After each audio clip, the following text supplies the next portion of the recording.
es más ya una situación política que está haciendo el señor Ortiz, considerando que ya es candidato a presidente, ¿no? Y lo único que hace es querer tener popularidad, pero está logrando al contrario, ¿no? El rechazo de la población. Bueno, nosotros como Movimiento de Socialismo estamos llanos siempre, ¿no? A cualquier investigación que nos puedan realizar, pero no estamos de acuerdo con la actitud politiquera que manifiesta el señor Ortiz, que recordemos que ahora es jefe, candidato a presidente, ¿no? Entonces, la versión que plantea es solamente político. Hay que recordarles también que en ocasión, cuando la Haya ya falló en favor de nuestra demanda aceptando, todos estaban felices, ¿no? Hasta sus jefes han viajado hasta La Haya ante la invitación del presidente. Realmente esta participación de este señor cae realmente en situación en contra del país, ¿no? Nosotros consideramos que las acciones que ha hecho el presidente son históricas, porque ningún gobierno a nivel de la historia ha llevado a la silla de acusados a Chile. Fue este presidente quien lo hizo.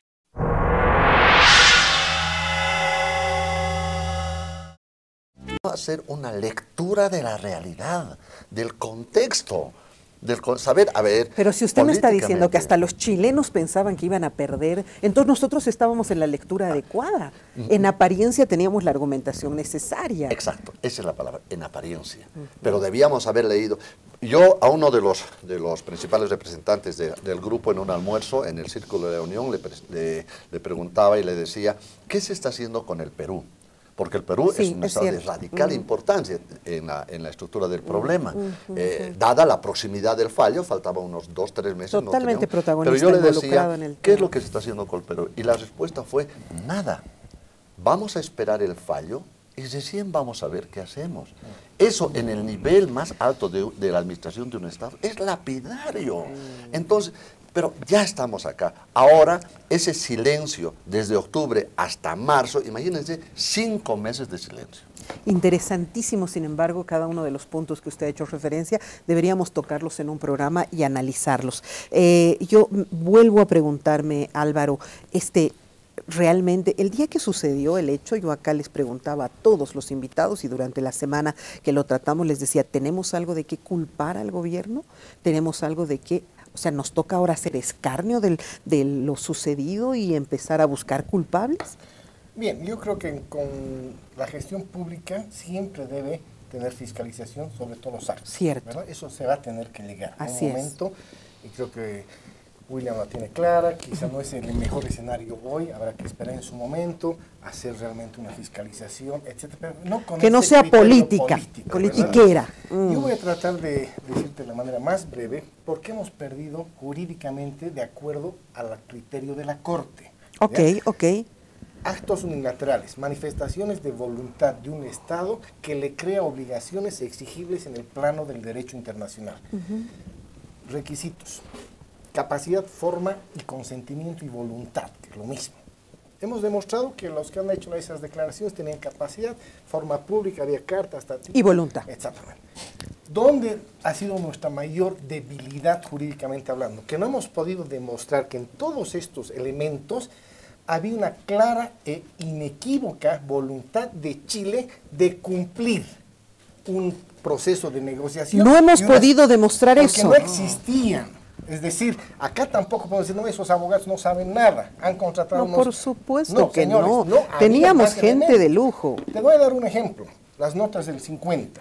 Hay un intercambio de notas. La formalidad del derecho internacional exige que sean intercambio de notas reversales. ¿Qué es eso? Que es diferente a un intercambio de notas que podríamos tener entre dos cancillerías. Reversales significa intercambio de notas reversales cuando una de las partes propone un acuerdo, se lo redacta, todos los puntos de ese acuerdo. La respuesta de la otra cancillería es dando el beneplácito y el visto bueno y copia todo en su integridad el acuerdo propuesto y lo remiten en el acuse de recibo expresando su conformidad. Ese es un intercambio de notas reversales que causa acuerdo, es considerado un acuerdo. Y voluntad, y muestra voluntad. Claro, cuando hemos utilizado en la jurisprudencia, por ejemplo, la declaración del presidente francés del 74, decía Francia, el presidente francés, Francia terminará los ensayos nucleares en la atmósfera. Ya está esa declaración más clara que demuestra una voluntad tácita, expresa, etcétera. No hay dónde perderse. La Corte dijo, no, esto es cosa juzgada. Se acaba el juicio porque Francia, a partir de esta declaración, Ya tiene está. la obligación. Nosotros no teníamos esos Ni una. elementos. Evidentemente, había ciertas acciones de la política exterior chilena que nos daban esos compromisos, pero no cumplían a rigurosidad lo que exige el derecho internacional. Pero bien, si lo sabíamos como abogados, está bien. ¿Qué esperábamos? Si no podemos demostrar esa obligación, por lo menos que la Corte recomiende en aras de resolver no, esta pues, claro, controversia. en eso. Ahí la apelamos totalmente, no nosotros, sino la Corte tuvo una mirada muy tradicional del derecho internacional y no se animó a abrir ese espacio que podía haber sido muy principista. Existe normativa internacional, la resolución 2625, la declaración de Manila, la propia Carta de las Naciones Unidas, el Consejo de Seguridad, que establecen que los países que tienen una controversia deben resolverla por la vía pacífica, por medios jurisdiccionales y no jurisdiccionales. Ahí nos hemos equivocado. No, fue la Corte la que tuvo esa mirada. El gobierno apostó a un resultado, aunque sea de recomendación. Sí. Porque Y iba a ser con una buenas victoria argumentaciones, moral, iba a sin ser una duda. victoria moral. Así Chile es. podía decir lo que decía Luis Fernando, 2 días antes Piñera, ya se veía venir que no iban a obligar a Chile, pero que iba a haber una recomendación fuerte. Y ya estuvo Y allá, Piñera claro. dijo, no, máximo va a poder ser una recomendación de negociación, nadie nos va a obligar a negociar ni a ceder 1 centímetro de nuestro territorio. Por lo tanto, esa es la mirada jurídica internacional del fallo. Cuando te refieres a, y te pregunto a ti, Williams, por favor, se refieren a, ¿cómo dijiste? Una justicia tradicionalista, un grupo de gente, y ese era uno de los análisis que se hacía en el momento. Estas son personas demasiado ceñidas a un estilo de jurisdicción, o está bien dicho, de justicia. ¿Cómo es? Una mirada de la justicia, una mirada del derecho internacional clásica, más que contemporánea, que hay que ser más principalista, conservadora, clásica, tradicional, versus contemporánea. Dame la diferencia. ¿Cómo es eso? Es que con los actos unilaterales, como ya dijo el doctor Pozo, profesor obviamente en temas internacionales, nos ha dado que en derecho internacional hay cosas que deben ser formalistas por la delicadeza de los asuntos internacionales. Esa es una escuela tradicional que viene desde Europa, ¿no? Nosotros hemos apostado tal vez a unas nuevas tendencias de los nuevos entendidos en este tema, de que hay cosas que para resolver pacíficamente los problemas podrían romper estas doctrinas tradicionales. Todo es escrito, todo es vía tratado, todo es vía convenio, con asentimiento, si no es de los dos estados, por lo menos de organismos de Estado internacional, ONU, OEA, lo que fuese. Nosotros fuimos a un tribunal de la ONU, ¿sí? Ahí. Eso es una escuela clásica que impera en el mundo hasta el momento. Con esta aventura, lo digamos hacia, ¿así? Déjame interrumpirte, te pido por favor, pero es que basta verlos a los señores para saber que son de lo más tradicionalistas. Desde la túnica. Claro, que tú estuvieras viendo es como ir a ver nuestros ministros. Tú los ves a nuestros ministros con su chamarra y tú dices, estos no son tradicionalistas, no son, ¿no es cierto? Los veo aquí a ustedes de terno, son progresistas, son más contemporáneos. Claro. Los veo a ustedes acá de terno y yo entiendo, pues que ustedes son también de la línea clásica, pero es que basta verlo y hacer un análisis de psicología básica y nos vamos a charlar con ellos. Y otros con peluca, por si acaso, ¿no? Con peluca. Exacto, esto es el más tradicionalista, claro, no puede es que ser. viene de la escuela de los jueces clásicos de la Europa del siglo XVII, XVIII, Pero hemos XIX. ido a apuntar, ¿no?, con un proceso totalmente contemporáneo, muy New Age, muy mente abierta, a unos señores que un poco más entran con... Claro, pero en ese punto, de la realidad. no, si hubiéramos ganado, hubiera sido un triunfo, pero histórico y moral. Hubiera sido. Y obviamente eso políticamente al presidente le convenía, como a todo político, ¿sí? Bueno, la derrota fue dura, y aquí tú y yo, y con otras personas, te pusiste a llorar tú. Yo casi lagrimeo, me tuve que aguantar un poco, ¿no? Pero fue nefasto. La energía del pueblo boliviano se bajó a menos de la mitad. Yo me fui por la Plaza Murillo, después de aquí, triste. Y en la Plaza Murillo los movimientos sociales, varios ya estaban en desconcentración, estaban desarmando los escenarios, pero había un ambiente de velorio. Sí, sí. Pero ánimo, ¿quién te lo devuelve? Porque hasta el día de hoy seguimos golpeados, no ha pasado mucho tiempo de ese desastre. Nadie dijo nada. Nos hemos puesto 3 candados A en ver, la historia. ¿cuáles? Primero el Tratado de 1904, que es el primer candado que los chilenos obligaron con ese tratado y demás cuestiones de su historia. El otro de 1929, que es el Tratado de Lima, que antes de ver alguna salida o un corredor para nosotros, los peruanos tienen que asentir, porque es su territorio. El tercer candado que se han puesto ahora los chilenos es este fallo, porque donde vayamos nos van a sacar este último fallo. Ese es el gran problema y la gran responsabilidad que el presidente tendría que explicar y que hasta el día de hoy no nos explican. Ahora el tema que digan, pero dijo la Haya que tenemos que... No, en un fallo, y los abogados sabemos, en un fallo todo lo que viene son consideraciones, ilustraciones, pero lo que vale abajo es el por tanto. Y ahí dijo, no tiene obligación el Estado chileno de negociar. Más allá que en esta ilustración había un parrafito pequeño, pueden sentarse a negociar. Pero ese pueden, lo teníamos desde que perdimos la guerra. Entonces, yo creo que ahí el presidente debe una explicación al pueblo boliviano, pero una explicación valiente. Y además, de cara a nosotros, al pueblo que nos hizo soñar. Porque si no, aparecen estas declaraciones de la oposición que buscan ya responsables, que va a haber en su momento. En este momento no es el escenario. Busquemos puertos alternos, por el amor de Dios. Puertos alternos. Y si el Estado boliviano, el presidente hubiera hecho hace 10 años nomás comenzar la política de puertos alternos y lo de Puerto Buch, yo creo que económicamente a Chile le hubiéramos afectado sus ingresos y Chile nos daría mejores condiciones. Porque se estaría yendo un gran negocio del norte de Chile que nosotros para ello. sostenemos, Claro. que nuestra gente sostiene. Hacer una autocrítica sería una alternativa. Darle una explicación al pueblo sería otra alternativa, o parte de esa autocrítica. Parte. Pero hacerle una propuesta no sería lo más adecuado en este momento, que venga casado con esos ambos dos elementos que hago referencia. Claro, pero a partir de un concepto de planificación estratégica nacional. Y de Verónica. reconocimiento de los Claro, errores que se han podido haber cometido. Porque la reacción inmediata al fallo y esa conducta, ¿no? Desesperada por el tema hilo, nos da a entender que no teníamos planificación. ¿Hilo será realmente la solución?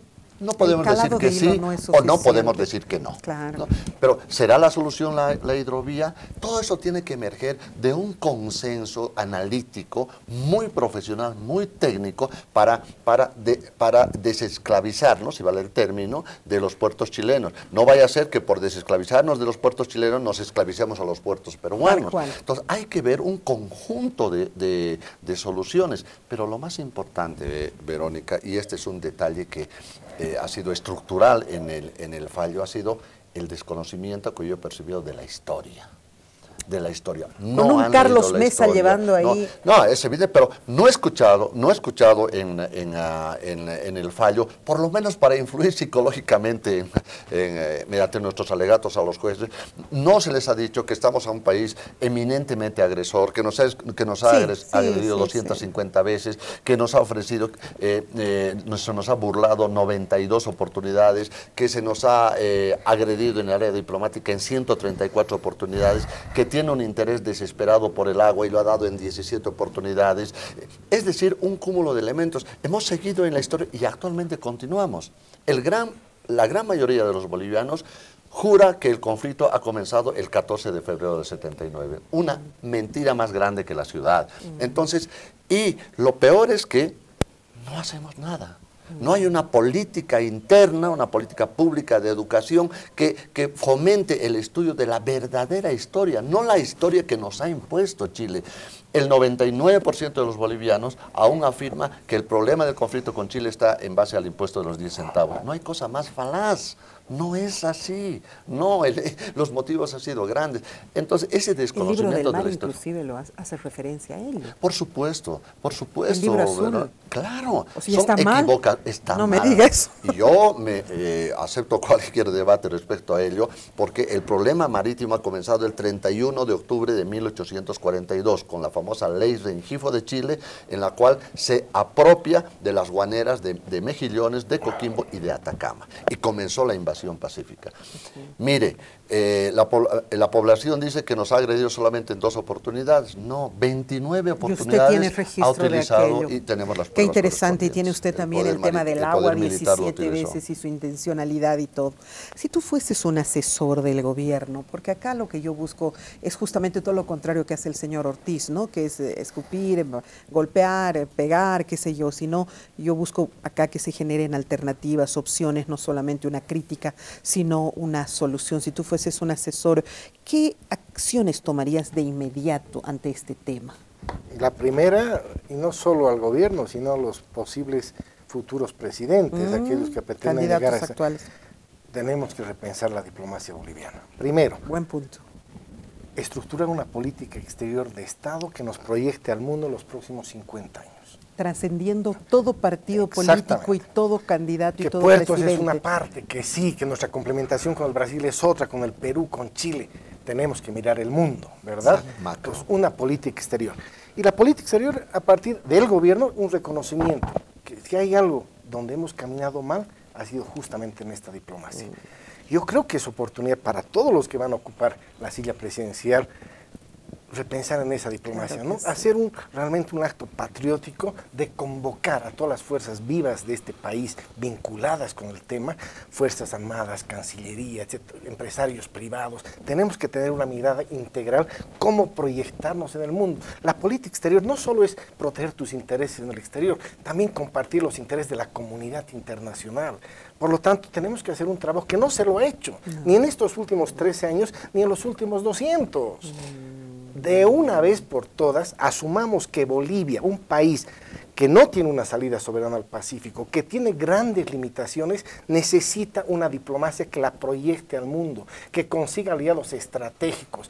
No vamos a conseguir aliados estratégicos cuando nombramos funcionarios que no son idóneos, que no tienen la política formación exterior, claro, y no tienen un discurso y una política exterior de Estado detrás de ellos. Son nombramientos prebendalistas. Lo han hecho todos los gobiernos. Todos los gobiernos han cometido ese error. ¿Hasta cuándo? Nuestro país tiene un doble reto en la diplomacia, porque si fuéramos un país poderoso económico, una potencia mundial, las potencias mundiales se pueden dar el lujo de tener errores diplomáticos, porque son potencias.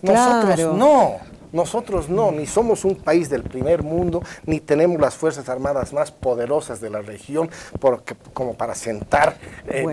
Aprovecharemos lo que tenemos. Lo que tenemos es la posibilidad de que todos los bolivianos podamos construir una política exterior y que los órganos que la ejecuten sean idóneos.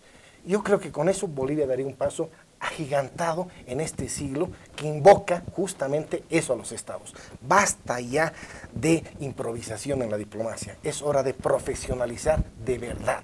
Yo creo que con eso todos los candidatos se ganarían realmente una validez frente a la sociedad si se comprometerían a hacer eso. Es decir, nosotros los candidatos asumimos que a Bolivia le hace falta una política exterior y vamos a trabajar y vamos a convocar para construir esto. Tendrían que nacer de nuevo toditos los candidatos que están ahorita, conocer de geopolítica y tener un verdadero compromiso, pero además aplicar la nueva política y no seguir con las taras de política del pasado. Te hago la misma pregunta, pero ya esta vez desde la parte jurídica. Si tú fueses un asesor en este instante y tuvieras que trabajar en pos de lo que el país necesita, porque nos acostumbramos a pensar en lo que políticamente me es útil en este instante, y así es como estamos, lo que el país necesita. Bueno, al presidente le recomendaría y al gobierno que dejen de ver un proyecto de poder, sino más bien de Estado. Claro. Porque el tema es tan embarcados en un proyecto de poder, quedarse por quedarse, cueste lo que cueste. Y cueste lo que cueste, agarraron el tema del mar y lo politizaron demasiado. Y les vino este revés político que no solamente le llegó al presidente, nos llegó a todos. ¿Se acuerdan cuando llegó el presidente, no le quiso pasar la mano a quién era? Al vicepresidente. Al vicepresidente, como enojado con él, ¿no es cierto? Llega, yo creo que ahí tienen que pensar en el tema de un proyecto de Estado y políticas de Estado, para comenzar. Segundo, porque el poder es pasajero, es efímero, y hay que dejar, un presidente tendría que dejar buenas obras y el recuerdo de su nombre. Pero hay presidentes que quieren quedarse para siempre, forever, haciendo barbaridades como lo que está pasando con los referéndums del 21 de febrero, ¿no? Segundo punto, yo le pediría, y me apego a las palabras del profesor Álvaro del Pozo, no podemos seguir improvisando en instituciones jerárquicas del Estado en nombrar aventureros, porque son aventureros. Es una irresponsabilidad que tengamos con Chile a alguien que no tiene experiencia en el consulado. O sea, eso es devolver un favor político, y eso ya devela y desnuda mucho de lo que está haciendo el gobierno. Entonces, el presidente Evo Morales y García Linera se han empeñado mucho en el clientelismo. Te doy, pero tú me das. Me das, te doy. Y esto es así. Es una política desencarnada y obscena, porque desacreditas la estructura del Estado. ¿Cómo nos miran desde afuera? A un Estado no serio. ¿Y desde qué punto te ven un Estado serio? Porque para comenzar, tienes un presidente que no honra una palabra con la Constitución. Segundo, se lanza declaraciones que no eran necesarias con el Estado chileno. Y a los nuevos candidatos que más allá de hacer una propuesta de país, están viendo cómo podemos golpear con un puñete a dos, matar dos pájaros de un tiro. Por eso, es que tendrías que poner a gente realmente que sea por lo menos de carrera política, pero de carrera. Tienes al Tribunal Constitucional, al Tribunal Supremo de Justicia, a la Corte Electoral, Contraloría, empresas estatales, a gente que sí sean de tu partido, siempre ha sido así, pero que sean de talla y por lo menos entendidos en el tema. Si antes los neoliberales hacían lo peor, es cierto, pero por lo menos, eso yo veía, y hablaban varios, ponían por lo menos a sus mejores hombres, ya, ¿no? En este caso, Verónica, en este caso, el gobierno actual ha jugado mucho el rol de querer poner a nuevos, pero que no tenían la formación. Actualmente, Verónica, ¿qué hacemos nosotros para revertir este tema del mar? O sea, ¿qué es el horizonte nuestro? ¿Cuál es el horizonte entonces de los nuevos candidatos? ¿Nuevos puertos? No es solamente eso, como decía Álvaro. Pero si ni siquiera hay una opción. Entonces, miren, el tema estratégico es no empañarnos con a veces problemas foráneos a nuestra realidad. ¿Qué hacemos apoyando a gobiernos que no tienen nada de democráticos? ¿No es cierto? ¿Qué hacemos? No Deberíamos pensar en los países poderosos estratégicos que nos ayudan mucho en nuestro comercio internacional. Totalmente. ¿No? Y además a fortalecernos geopolíticamente para ciertos pedidos, como hubiera sido del mar. ¿No es cierto? No, sí tienes toda Tenemos la razón. que estar, esto es política, y tenemos que llamarnos árboles frondosos que te den buena sombra. Ya Lo contrario es... Lo último, Me tengo que, lo último, por favor, general. En Bolivia tenemos un gravísimo problema, que vamos del ámbito político directamente al operativo, al táctico.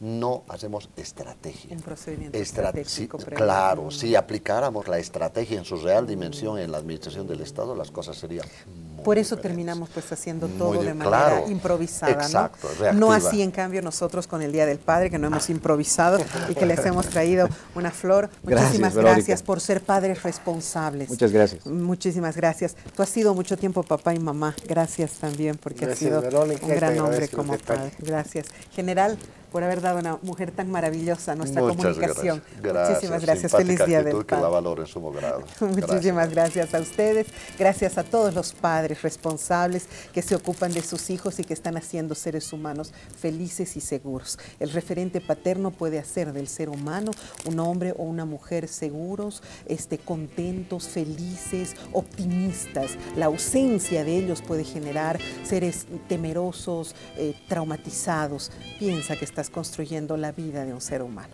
Un abrazo, hasta el día de mañana.